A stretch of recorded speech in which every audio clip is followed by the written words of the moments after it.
ठीक है, फटाफट आंसर दो, जल्दी से सभी लोग आंसर दीजिए। यहाँ पे कितना आंसर आया आप लोगों का? बहुत बढ़िया, 10% आ गया ना, ठीक है, बहुत अच्छी बात है, होना भी चाहिए बिल्कुल। आंसर इसका कितना है? 10%। आप जरा सवाल को देखिए, क्या कहा गया हमने भैया, जो है 72 आर्टिकल को बेचा है और जो लॉस हुआ है वो हमारा हुआ है सेलिंग प्राइस ऑफ 8 आर्टिकल के।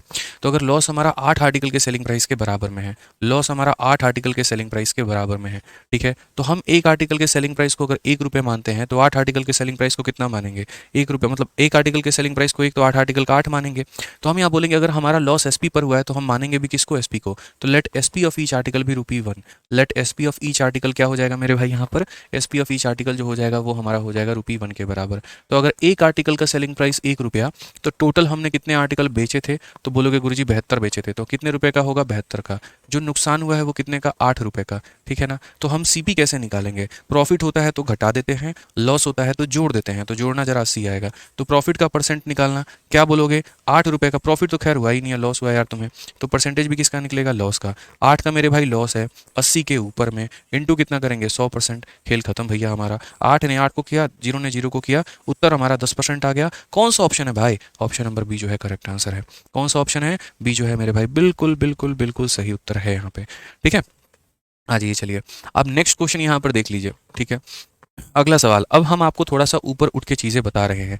अब मेरा आपसे यहाँ पर ये कहना है कि बहुत हो गया आपका यहाँ प्रॉफिट का परसेंट और लॉस का परसेंट। आ जाओ थोड़ी मोह माया से ऊपर उठो, और मोह माया से ऊपर उठ के मेरे भाई जो है यहाँ पर थोड़ा सा तरीके से यहाँ पर ये देखो कि अगर वैल्यू में चीज़ें पूछ ली जाएंगी तो यहाँ पर कैसे होगा। जैसे अगर ये सवाल देखो, कहा गया आफ्टर सेलिंग 25 आर्टिकल, 25 वस्तुएं बेचने के बाद में a shopkeeper earns a profit equal to cost price of 5 article, ठीक है। एक दुकानदार को प्रॉफिट होता है और वो भी 5 आर्टिकल के सीपी के बराबर में, 5 आर्टिकल के सीपी के बराबर में यहाँ पर, तो he would have bought it for 800, he would have sold it for.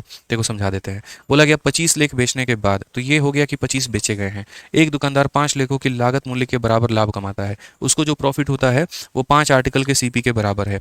अगर उसने कुल 800 रुपए के लेख खरीदे हैं, उसका सीपी यहाँ दे रखा है और वो भी कितने का? तो बोलोगे सीपी यहाँ पर 800 रुपए का दे रखा है, तो उसने उसे कितने में बेच दिया होगा? आपको एसपी पूछा है, सीपी दे करके मेरे भाई एसपी पूछा गया है। क्या मजाक है? कोई मजाक नहीं है, कोई बात नहीं, हम लोग यहाँ पर बड़े आराम से कैलकुलेट कर सकते हैं।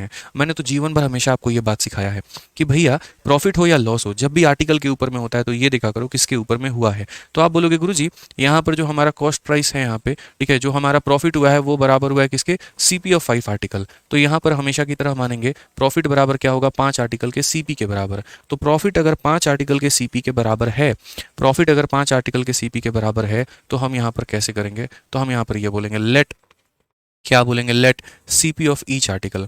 क्या बोलेंगे? Let CP of each article be 1 unit. हम यहाँ पर अब रुपए नहीं मान लेते हैं, यूनिट मान लेते हैं कि भैया 1 यूनिट मान लेते हैं। मान लो यहाँ पर अगर एक आर्टिकल का सीपी आप 1 रुपये मान रहे हो, तो आपने जो माना है वो सीपी माना है, तो जो निकलेगा भी वो क्या निकलेगा? सीपी ही निकलेगा। निकलेगा भी तो क्या निकलेगा? सीपी। आपने कितने आर्टिकल बेचे हैं? 25, तो खरीदा भी कितना होगा? तो बोलोगे गुरुजी 25, तो यहाँ पर खरीदा कितना होगा? तो 25 यूनिट आपने खरीदा होगा मान लीजिए, ठीक है। उसके बाद में जो आपको प्रॉफिट हुआ होगा तो कितने का? तो 5 सीपी, यानी कितना यूनिट का? 5 यूनिट का, ठीक है ना। अब उसके बाद में अगर आप एसपी की बात करोगे तो एसपी कितना? 25 यूनिट में खरीदा था, 5 यूनिट का फायदा, तो हो जाएगा हमारा 30 यूनिट। ओवरऑल में अगर क्वेश्चन में देखूं तो आप यहां पर देखिए दिया क्या है और पूछा क्या है, बस। अब लास्ट लाइन पर आते हैं, तो हम बोलेंगे sir if he would have bought the article for 800, अगर 800 में उसने खरीदा है, तो ये 800 जो है ना भाई, ये खरीदने की कीमत है। किसकी कीमत है? तो खरीदने की। खरीदने की मतलब कितने की कीमत है? तो 25 की है यहाँ पे, ठीक है। और हमसे जो पूछा गया है वो किसका मान? बेचने का मान। बेचने का मतलब कितने की वैल्यू पूछी गई है? तो 30 का मान पूछा गया है। बस इतना ही काम करना है। 25 का दे करके 30 पूछा गया है, 3 बार में 75 हो जाएगा, 50 मतलब 2 बार में, और 32 का 3 गुना 960 हमारा करेक्ट आंसर होगा। बस मेरे